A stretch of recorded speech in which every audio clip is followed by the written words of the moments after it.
Hello and welcome guys to another video, and today we have rounds 3 and 4 of the Road to SimExpo Championship. If you guys haven't seen the first two rounds, they're on the previous video on the channel. And after races 1 and 2, we find ourselves P8 in the championship. So top 10 in the championship of each class, both receive prize money if you're in the top 10. So that is the aim for the rest of the championship, to try and stay in the top 10. So today we're going to be having a look at rounds 3 and 4. So just like round 1, the second race is a reverse grid of the top 20 in race 1. So you want to be in the top 20 in race 1 so that you get that reverse grid for race 2. And another thing to note as well for this race is, unfortunately, I did not get much practice.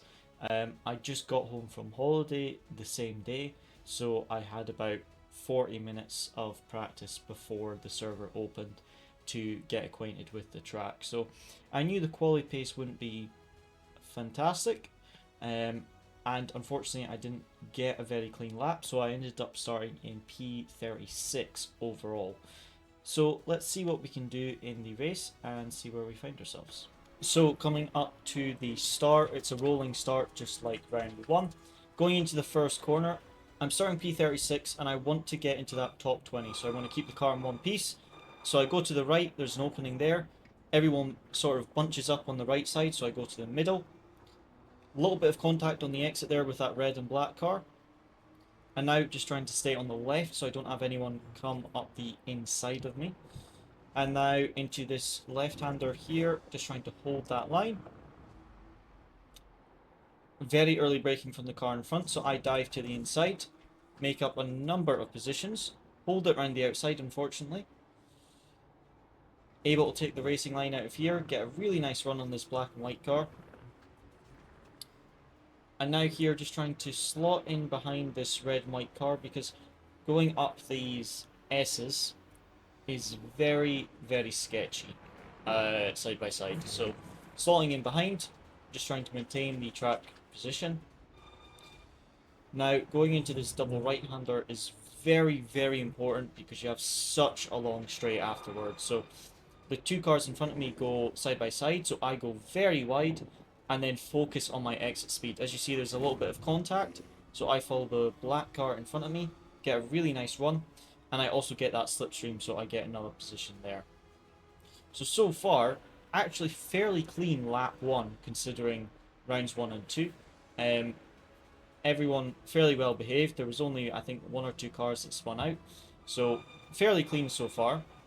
Now, going into this very hard braking zone, you've got to be very careful to make sure you get the brakes on early enough, because if you overshoot it, there's just so much grass surrounding that corner that you usually get sent into the tire wall. So now the focus is to just stay with the pack in front, try not to burn up the tires, and try and get into that top 20 so that we can get a good start for race 2 with the reverse grid. So already up to P31 overall. Now on to lap 2. As you see, quite a bit of fighting up in front of us, so we want to just be ready so that if there's any crashes that we can avoid them and then get some free positions. And I'm just looking to see if I can make a move on this car in front of myself. As you see, everyone getting very bunched up in this sector. This is probably sector 1, is probably where most of the crashes are in a race like this. That was a little bit scary, car in front of me disconnecting, but thankfully didn't actually lose any time on the exit there. So now going up the hill, just trying to stay close to the cars in front. Don't really gain much by going side by side with anyone. Going up the S's, you lose so much time. So better to just stay tucked in behind. And now again, coming into this double right-hander, the car in front of me makes a mistake, so I now need to focus on getting a really good run out of this right-hander. He goes a little bit wide, and I send it up the inside. But unfortunately, I get a little bit of wheel spin because I'm in second gear and not third, and he's able to get a good run on me. There was a car, as you saw, just sat on the grass, and I think that's why he was a little bit slower, because he was looking at that car going into that corner. I tried to take advantage, but didn't quite work out. Now I'm having a little bit of a nosy into this left-hander. I back out because I'm not close enough, and then tuck in behind, and yes. So, yes, that was not ideal for us. Let's have a look at the replay and see exactly what happened there. So this resulted in a 10-second time penalty for the car behind. This was very, very frustrating because we had had such a good start, first lap.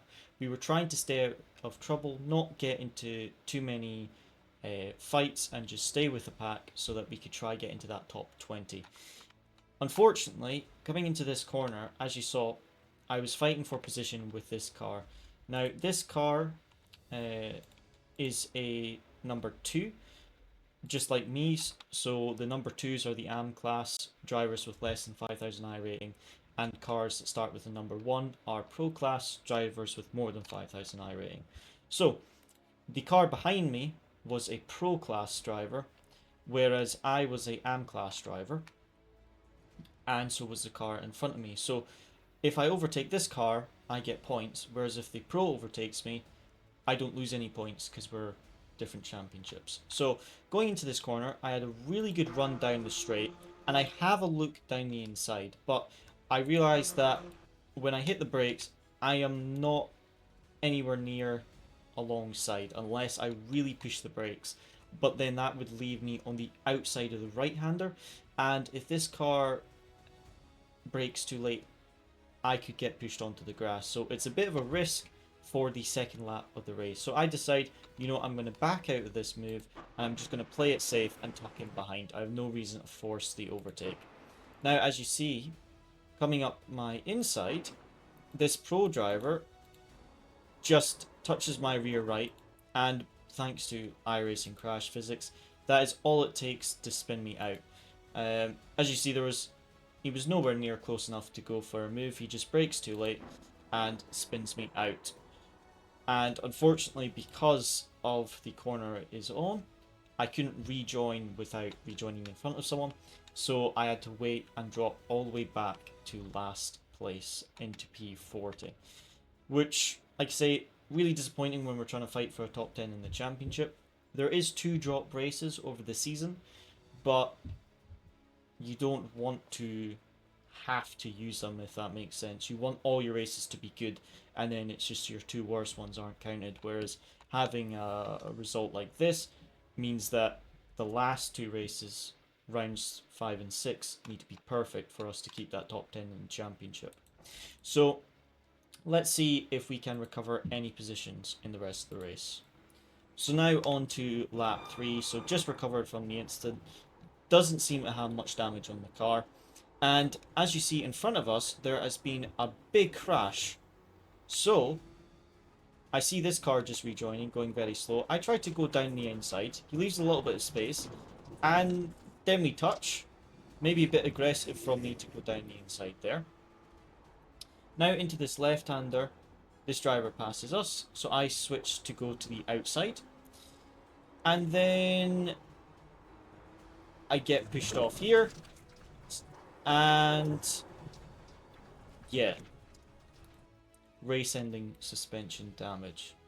So let's have a look at this, because this was a bit of a weird incident. Now, this driver did receive a penalty for it from the stewards. So let's just analyze what happened. So first of all, there was an accident in front of us, which was really frustrating that we got taken out the lap prior, because that would have put us in the top, I think 25 or something like that, because there was 5 or 6 cars all crashed out in this first sector. So very, very disappointing that we got taken out the lap prior.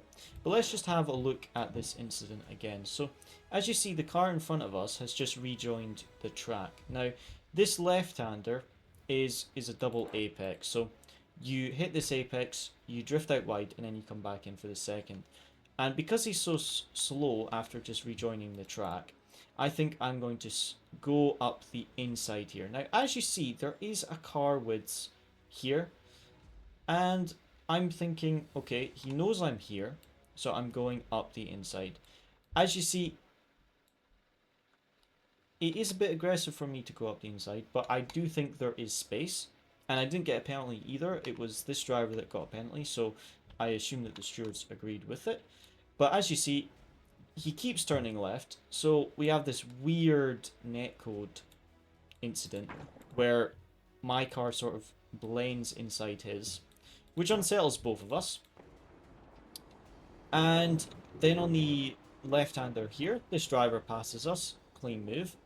And I go for the outside here, but that allows this driver back up my inside, which is fine. Nothing dirty here. And then here we have a little bit of a touch, but I do move over to the right slightly because as you see, I get a little bit of wheel spin. I'm counter steering, which causes me to drift to the right a bit as he's exiting. So that, nothing really malicious there, but as you see here, he's still drifting out wide whilst I'm trying to come back in for the right-hander. So a little bit of door banging, which is fine. And then here, as you see, I'm trying to turn right. He's also turning right. And again, we've got this weird cars blending into each other, which is a bit weird. But then, as you see, coming into the left-hander here, this driver, I'm still alongside, and this driver just goes to push us off, drifts wide, but because we're still there, all that happens is he comes across our nose, spins himself, and then because he doesn't hold his brakes, even though I'm turning right, his car, as you see, his wheel is turned, so his car is trying to go that way, and my car is trying to go that way. And because he refuses to press the brake pedal, then this happens. As you see, he continues to roll back, and then I get pinched into the wall, and that broke the suspension, so I had to retire from race 1. So he received a penalty from it, from the stewards, but like I say, just very frustrating for the first race, because this then meant that we started from last place for race 2, and both of these incidents were with drivers from another class. This was a pro driver, and the lap before was also a pro driver, so by being ahead or behind us, it doesn't matter for their points, and it doesn't matter for our points, so to get taken out is very frustrating whilst fighting for the top 10 in the championship. But anyway, we move on to race 2, and starting from last, let's see what we can do to make up some positions. So now into race 2, let's see what we can do. So we get a really nice start. I'm able to go into the middle, and because I'm at the back of the field, I can sort of really pick and choose where I want to be on track. As you see, I think about going to the middle. Both of those two cars started moving over, so I back out of it. Crash in front of us, we have to avoid that. Another crash on the right there. And as you see, just a few more cars onto the grass into turn 1. So we've had a good start so far, made up a few positions. Now going into the left-hander, I'm on the outside, so just trying to give space to the cars on the inside. We're clear on the left now, so I go back to the inside.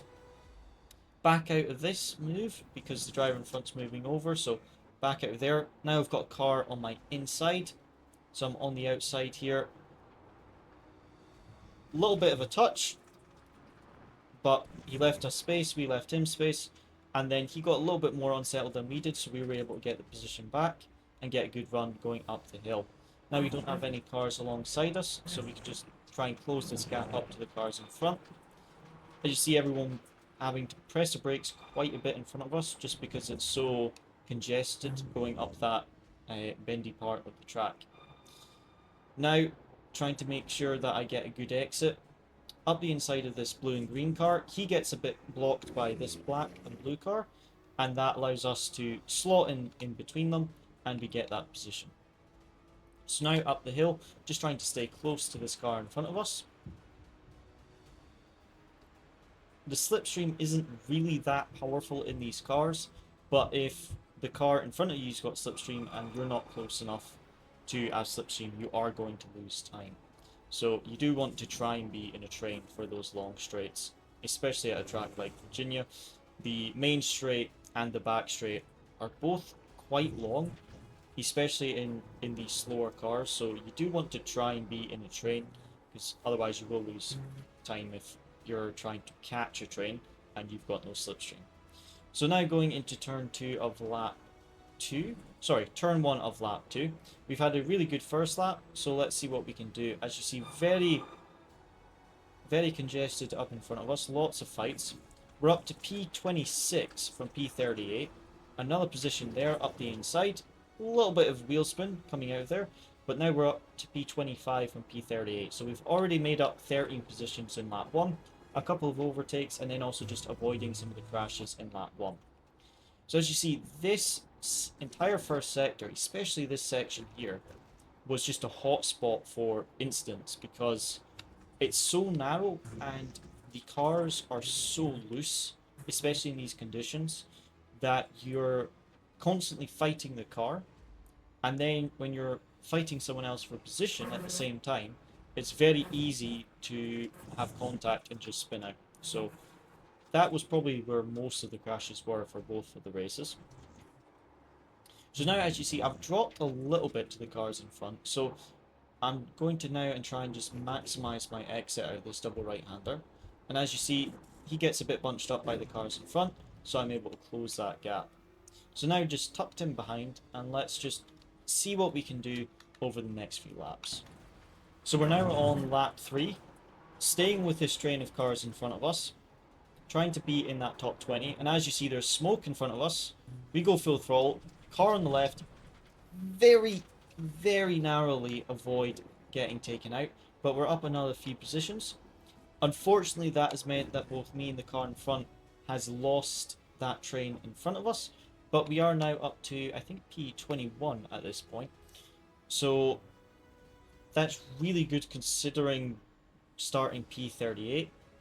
So now my focus is just try to make up as many more positions as possible, and especially making sure that we're picking up positions in the AM category, because if we overtake cars, for example the car in front of us in the Pro category, that doesn't actually give us any more points. Now going into lap 4, we have another AM driver behind us. Going into turn 1, I go to defend the inside. I see he's braked a bit too late, so I go for a switchback, and as you see, he stays on the track but brakes way too late, so we're able to get a nice easy switchback, lose a little bit of time to the car in front of us. Now on lap 5, we're up to P22, and there's a big crash in front of us. As you see, about 8 cars all in this train have a big crash.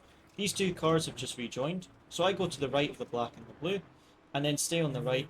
This car moves over, I go on the grass, and then back out, and go to slot in behind.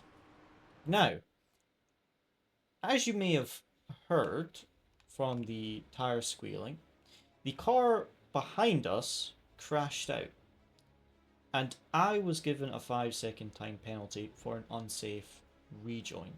So this is, if you've seen the thumbnail, this is what I think is a very unfair penalty, because at the end of the race, I won't spoil the race results now, but this costs us a massive amount of positions in the AM class because of how close we finish at the end of the race. So let's have a look back at the incident. Let me know, guys, in the comments what you think of this. So coming out of this right-hander, I can see the 2 cars in front of me have just had a crash and are going very slow. So I've got a big amount of overspeed coming up this straight. Now, this black and blue car and the car in front of him both move over to the left, and with my overspeed, I think, okay, really easy pass on the right hand side here. As you see, they're going considerably slower than we are. Now, as you see, I've performed this pass. I'm now ahead of the black and blue car, so this is a clean move forward position. Now, I had thought that because of my overspeed, I was going to be able to go to the right of this black and white car before he moved over to the grass. But I mistimed it. He had a bit more speed than I had anticipated, so I mistimed it. So instead of hitting the brakes or lifting, which might have caused this car to drive into the back of me, because as you see, he is so close that if I just tap the brakes, I'm basically brake checking him on the straight. He's not anticipating me to brake. So I go onto the grass. So to back out of this position. And now, because I've gone on the grass, I've backed out of overtaking this driver. I'm not trying to overtake this driver anymore. In round 1, if you guys saw that, I did perform a pass on the grass and I got a penalty for it because I went a little bit wrong. So as soon as I got on the grass here, I think don't repeat the mistake of race 1. I'm going to back out of this overtake and rejoin the track in a safe manner. So at this point, I can't rejoin the track because these two cars are against the white line and I'm now off track. Here though, there is this escape road which is super bumpy. So as you see from my steering input and from the fact the entire rear of my car leaves the ground, I get a little bit unsettled. Now, because these two drivers see that I'm getting unsettled over that bump, they start to move over to the left. So excuse the bridge, let's get past that. So now they've started to move over to the left. I now have a car width to rejoin the track.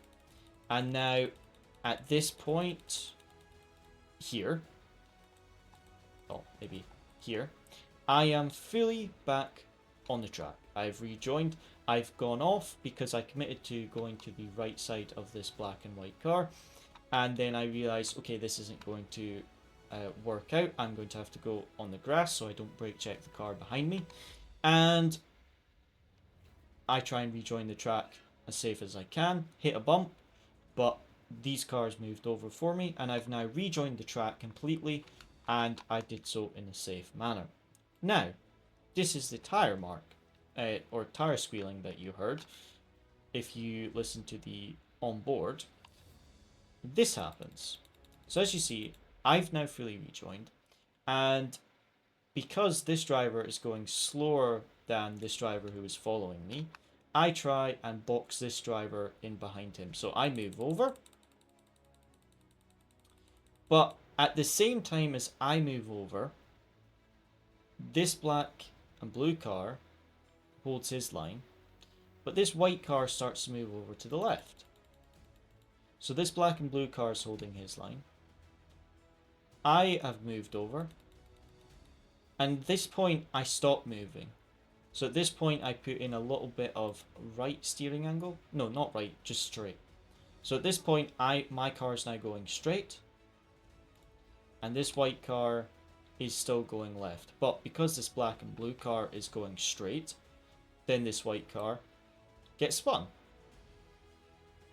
But there was a car width for him if he stayed straight, but he moved to the left. And as you see, gets spun across a black and blue car. And because of this car spinning, the steward said that he spun as a direct result of avoiding an unsafe rejoin by myself. But the contact between him and this black and blue car happened after I'd rejoined the track, and I also rejoined the track when there was more than a car width between the edge of the track and where these guys were for me to rejoin onto. So I rejoined safely, and then once I'd rejoined, this contact happened. So I strongly disagree with the penalty. I've shown it to one or two other people who also said that it's, yes, I've squeezed him, but it was not because of an unsafe rejoin. I just squeezed him to block him behind this black and white car, and then he moved over when there was still a car there and spun. But that the stewards decided that this was a 5-second penalty for myself, which, as you guys will see at the end of the race, really affects our result, unfortunately. So let's move on to the rest of the race and see what we can do. Now on lap 8, just a few laps from the finish, going into this left-hander. As you see, I take a little bit too much curb, which gives me a second slowdown. And unfortunately, I couldn't get rid of it on the straight with just a little bit of lifting. I had to tap the brakes a little bit and let these two cars pass me before the S's.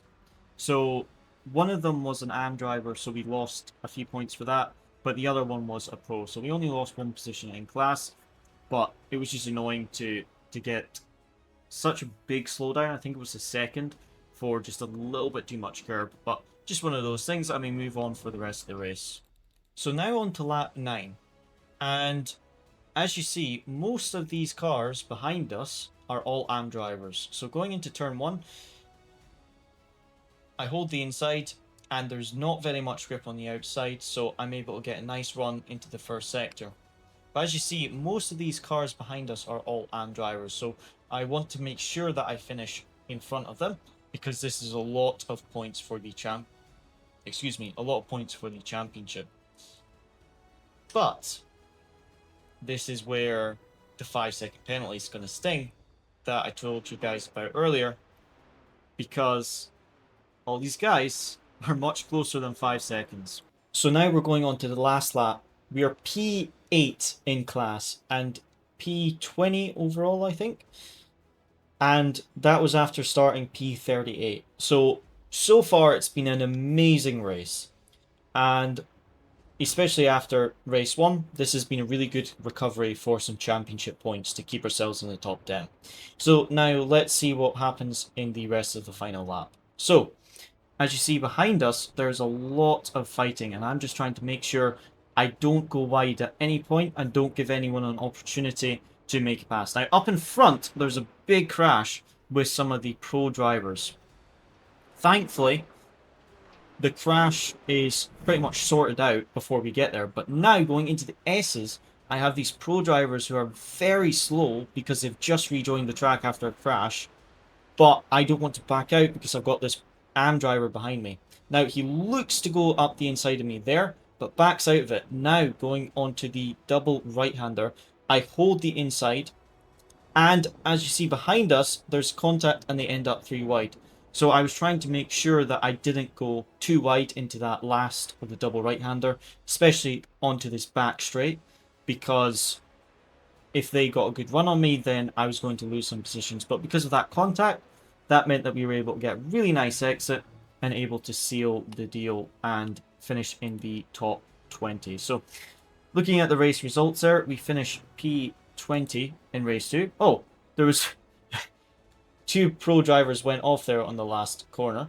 That was just someone just locked up last lap and tried to make up some positions and got it a little bit wrong. So race 2, we finished P20 overall after starting P39. I thought it was P38. It was P39 we started. So 19 positions overall we gained. And we finished P8 in class. On track. But because of the 5-second penalty, as you can see, we kept all these AM drivers right behind us. But with the 5-second penalty, that dropped us, I think, yes, dropped us to P29 overall, which was P14 in class. So, very, very disappointing after such a good second race. So many positions gained, kept ourselves out of trouble. And then with what the stewards decided was an unsafe rejoin, which the stewards, there were so many incidents in both these races, and the stewards do a really good job to get through them all. But I just really disagree with the result of that penalty. And unfortunately, because the grid was so close, that's cost us a lot for the championship. So obviously DNF in race 1 and then a P14 in class for race 2. So going into the final 2 races, we need to just hope that both of the races go well. We don't have any more crashes, because to stay in the top 10, we need another 2 top 10 race results. So the final is about a month from now, I think it is. Around about a month, three weeks. So when that race happens, I will be doing another highlights video, guys. If you enjoyed this one, let me know, and if you have any suggestions for making the series better, do let me know in the comments. And yes, if you guys also follow my Instagram, I will post the live stream there for the next round. So if you want to watch it live, you can catch it there. And if you're not able to watch it live, then there will be a highlights video again. But as always, guys, thank you very much for watching the video. I hope you enjoyed, and see you again next time.